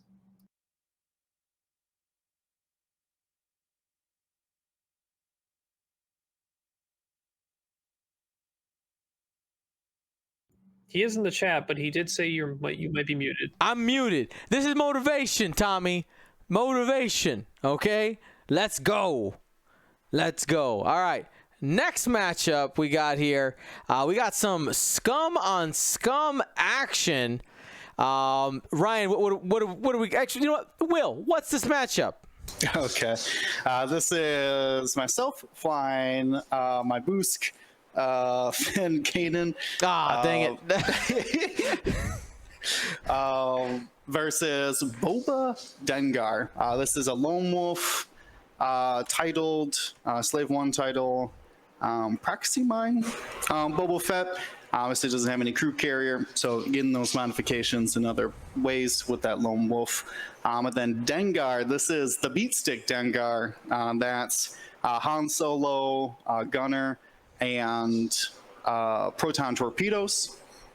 Has also, thank you, there's a bunch of upgrades. Has the ZAM and false transponder codes. Basically all the things to just get as big of 1 round or 2 round punch that it can do to try to make up those points.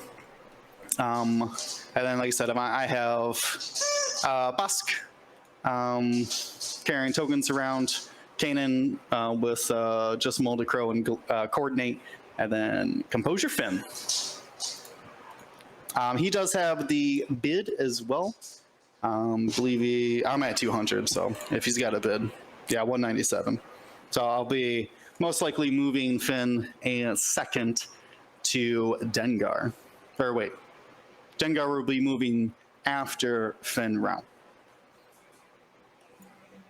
So while not having the bid definitely hurts, he has a 2.5 ship list because Dengar could shoot twice. But man, Kanan's really good against 3 or less ship lists, especially when 2 of them are. It's actually only 2. I think your list does or does not have false transponder codes. No, don't need them. Okay, so actually, I would love to have them, but I don't have points. I think it's gonna kind of be Ace about has something to say about those points.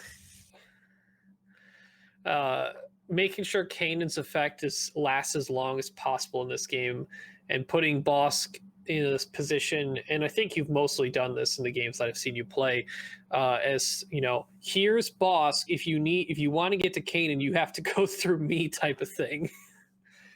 Because just basically saying an opposing ship gets a deplete when you decide, just because you're pointing your mobile arc at your friend, is very, very valuable.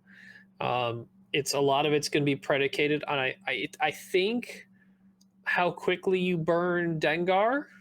I feel like that's even though Boba's the better end game ship, unless they give you the opportunity or an opportune way to either get half, or I don't know if you kill Boba, but getting Dengar off the board to make it, now it's only Boba left. Like if you can get to the end state of here's Boba and I still have Kanan and like half of one of my other ships, point wise that might not work out, but make Kanan to the end game still alive, and Boba being the only one ship left means you're neutering his shot every time he's shooting, depending on how your ships may have split up. So I don't know, Dion, what are you feeling?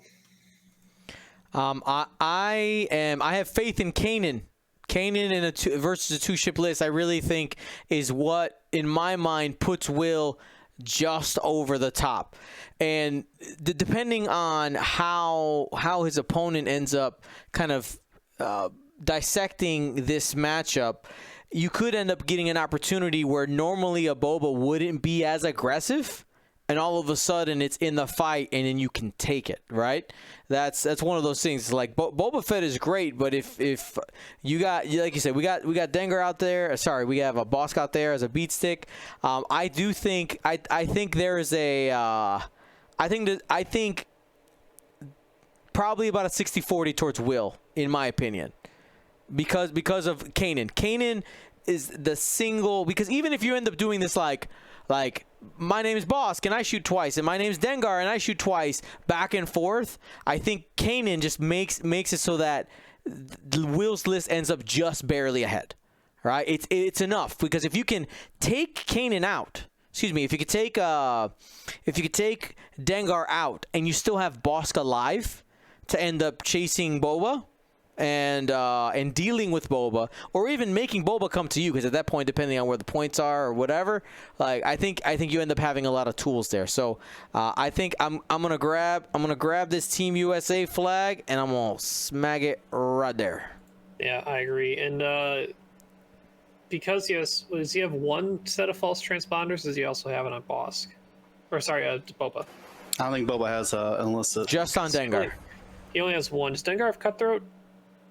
I mean, man, I sure don't expect Boba to die before Dengar. But so if you're only dealing with FTC once, and because you shoot after they do for the ZAM target lock, then your ideal first engagement looks like Bosk having either double focus reinforce or double reinforce focus, just because he's going to FTC one of those off anyway. And if you have just two of one of them, then he either leaves you with more offense or guaranteed still reinforced defense. And especially against the 4 dice proton torpedo, and you can drop it down to a 3. And then if he has the need to spend the lock, then, well, there goes your other proton torpedo shot, I guess. Yeah, my take on this is that I'm not sure how it's going to equal out, because I think there's strong factors on both sides. But I think Dengar's opening shots is going to really set the pace for the game. If he could come in, just smash 2 proton torpedoes, that could be the tipping point. But if he can't, then I can hold out defensively. Yeah.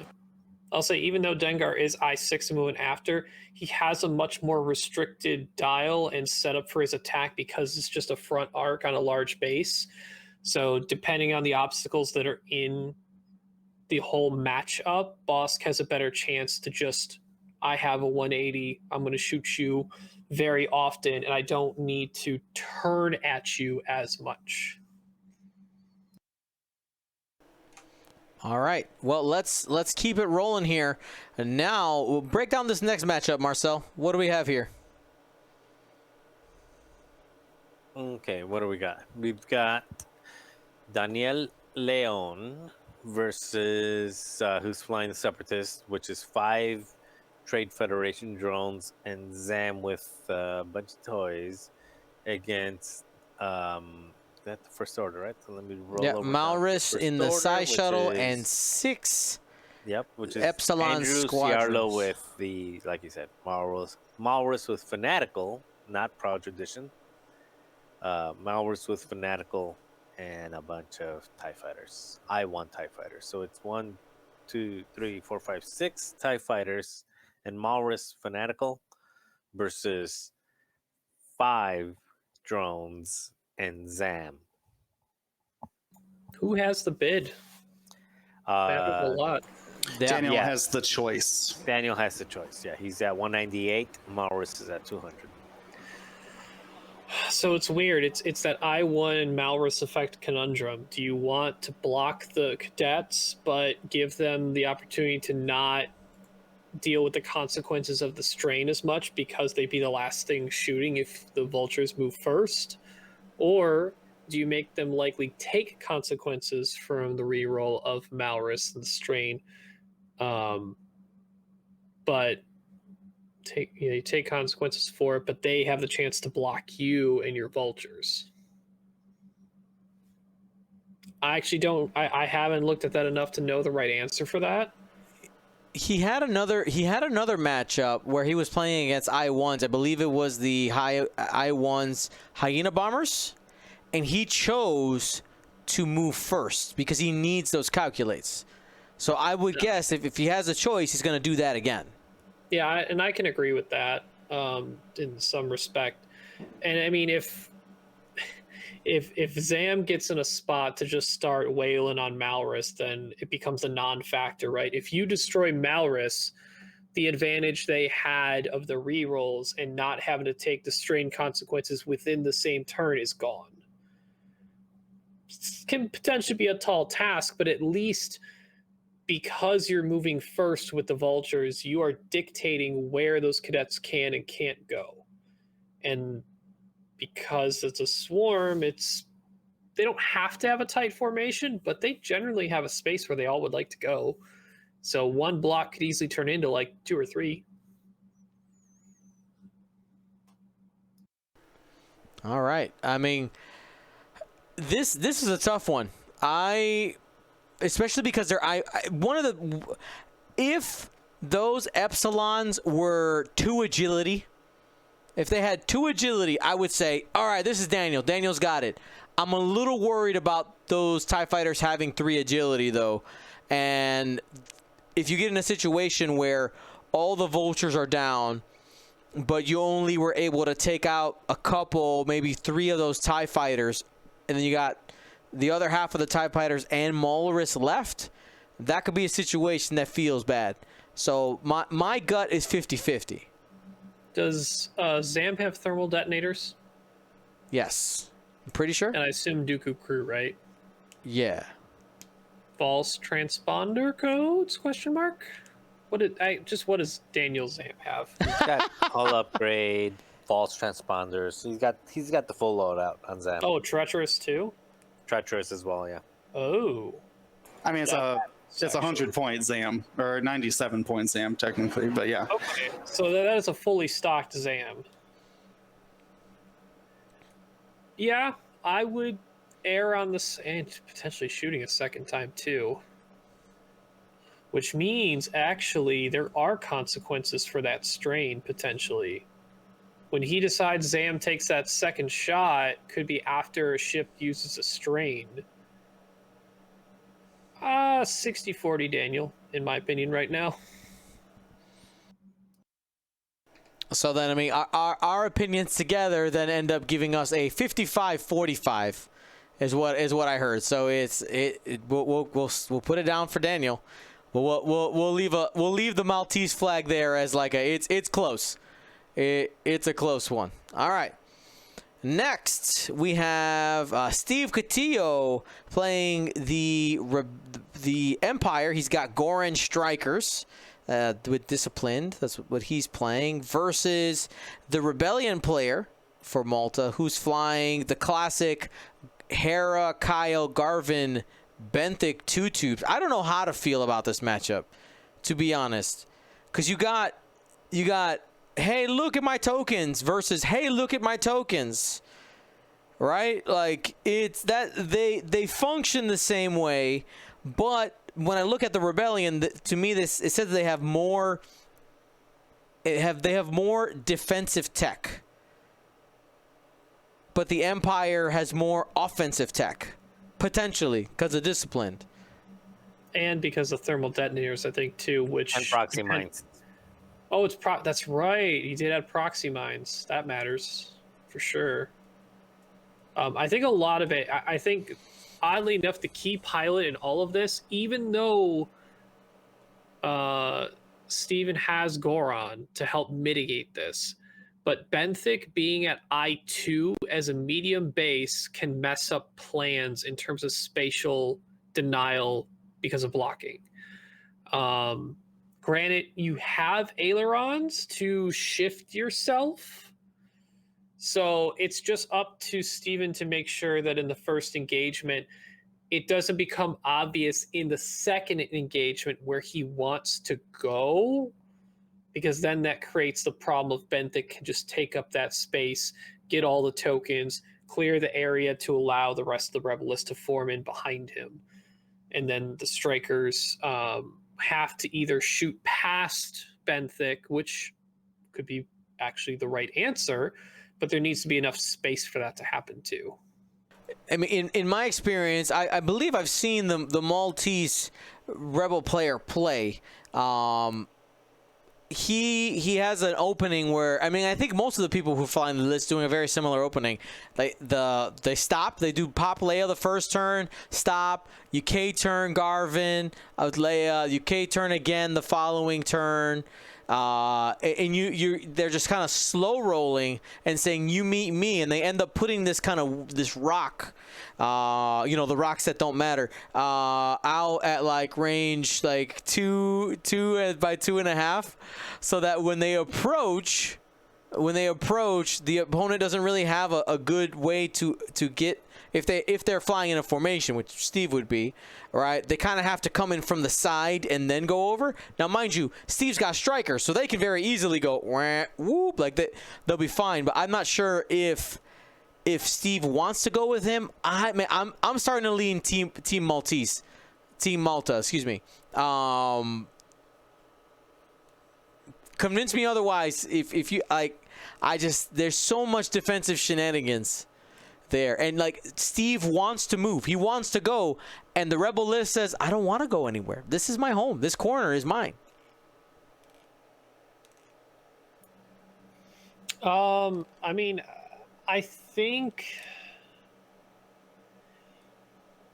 has Steven, Marcel, Will, do you know, has Steven's been playing the Goron Strikers for quite a while now. Has he played against this matchup before?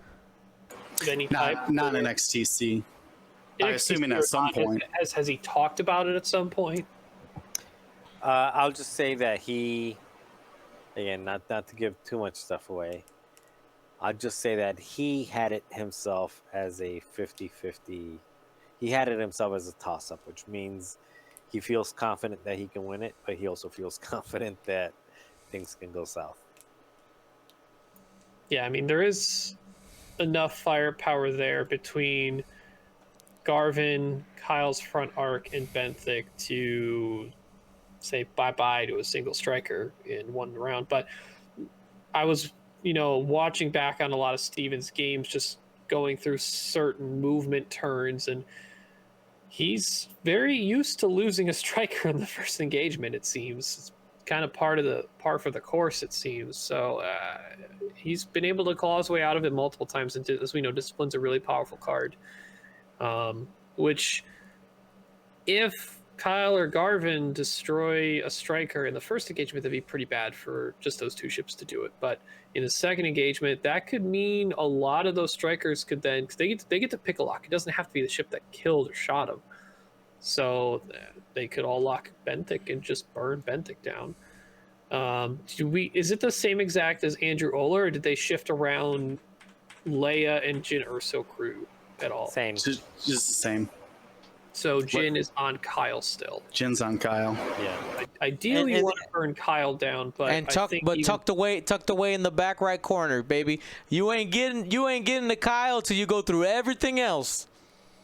I don't mind going through Benthic if you can take that out. I think that's Yeah. still very well worth it. That's that practice game that I told you that I was doing, that I said I'll take all the bad shots on Kyle, and ended up just making them have no tokens at some point, and then it's just a regular mediocre beef list. Yeah, All I right. do that too for sure. But I think it's still leaned towards Malta like a 60-40. Yep. Just because that Rebel list is just really powerful in tokens and mitigating damage. I agree. And last but not least, break down this matchup, Will. Okay, the final matchup we have is Matt Carey flying the Rebel Alliance, his A-Wings and Hawk. That's Hera, Ahsoka, Wedge, and Jan Ors, versus the what's I think has become more standard 2 pods, 3 T-70s of Rose, Finn, Jess, and 2 heroic Reds. I believe it's C-3PO Rose as well. Let's get some coordinating out there. So a lot of jousting beef here with and a lot of efficiency for the resistance mixed against then the alliance's high agility and fast moving ships. Remember, Janor's got that engine upgrade. So really can get that Hawk boosting around as well. This is, in my opinion, going to be very interesting. I think what do I want to say? The skill requirement is going to be on Matt here with his aces. This is not a jousting, let's joust our squads matchup. It will be the T-70s going out and sweeping and hunting and trying to lock down either a single A-Wing or finding that Jan Ors. Yeah, it's definitely going to take... It always takes a lot to bring down a T-70. It's never going to be easy. Kind of luckily, it's just 2 Red Squadron experts, and I say that lightly in the fact that neither of them are Bastion or Nimi, so the double mod potential is only based upon Rose coordinating to one of them. So if Matt can just find the right ship to jump on, and honestly, it might kind of be feels bad to use prockets on pods, but if they pop, just get them out. Get them out early. It feels better to use prockets on more expensive things, but if you get a lead early by just popping Rose and Finn and forcing those T-70s to just move around and work through trying to hunt down one of your ships while you still have the combination of Hera and Ahsoka supporting, it's still going to be difficult for him to climb out of it, even though both those pods are relatively cheap. All right, so we got to come to a decision here.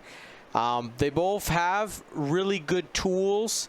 Now, of course, the advantage it looks like that Matt does have is initiative. Initiative is going to be a big factor here. The possibility to initiative kill things is pretty high.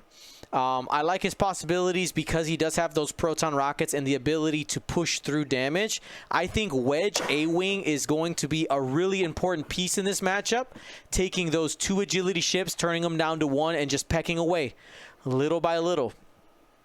Honestly, I'm leaning towards Matt. I'm leaning towards Team USA on this one, about 70-30. Yeah, we can go that route. I'd say more 60-40, but I think the initiative killing is obviously very important.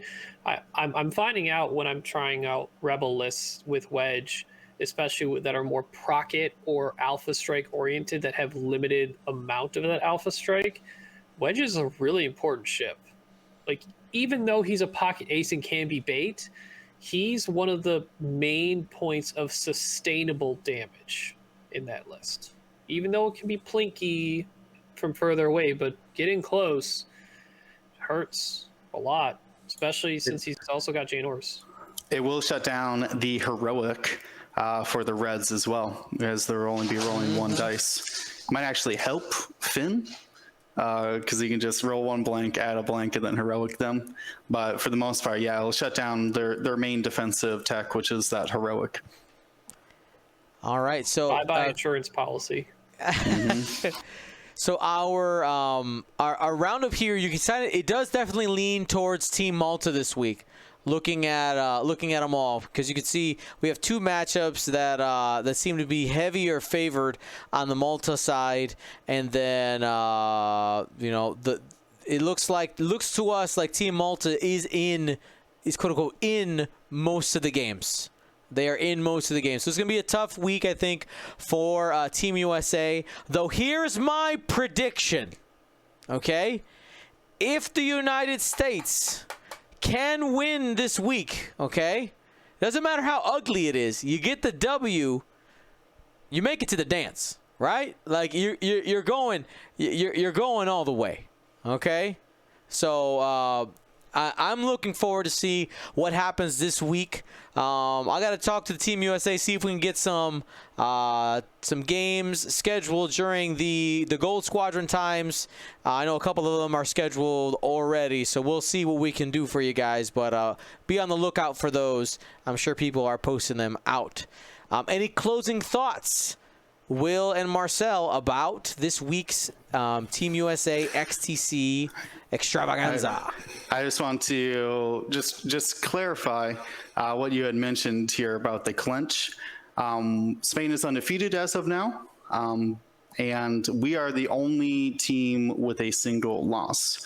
But we have the set wins right now of 21, which is 8 more than our closest competitors with 2 losses, which is Sweden and Hungary. So that's what he's saying. If we can beat Malta, that should clinch us, even if we lose to Australia. But it gives us two chances to get into it. We just have to beat one of our last 2 matchups, and I think we are almost guaranteed in. Pretty close. We're gonna still need some wins, but yeah, we need one win to get in. So we need to beat one of the last 2 to get in. Exactly. Or, God, good Lord, I hope we don't lose the last 2. But if we lose the last 2, we would need some assistance from the outside. And at that point, it would be like, if you're talking NFL, it would be like a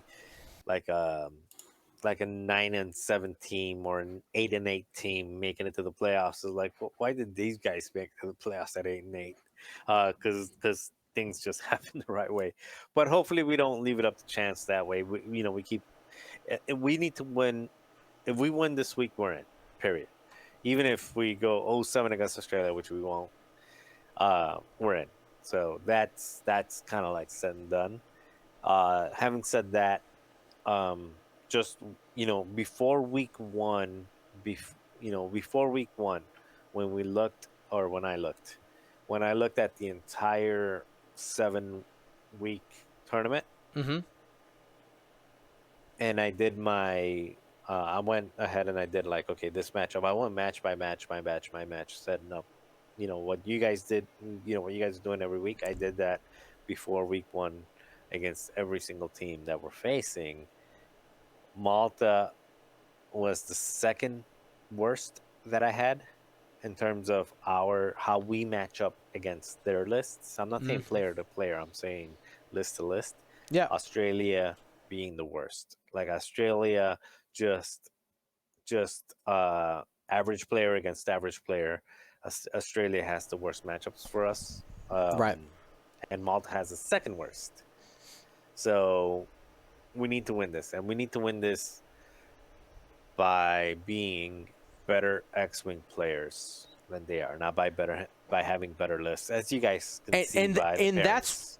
That's what this chart doesn't tell us, right? Like, it doesn't take into account players. We're only looking at lists. You know, we have, you know, sometimes been like, you know, hashtag I believe in Doug and just slap a flag on there. We've done that before. But this week especially, we looked at it very list based. So yeah, I 100% agree with that assessment, which means you got a good head on your shoulders, Marcel. So you're getting third party confirmation.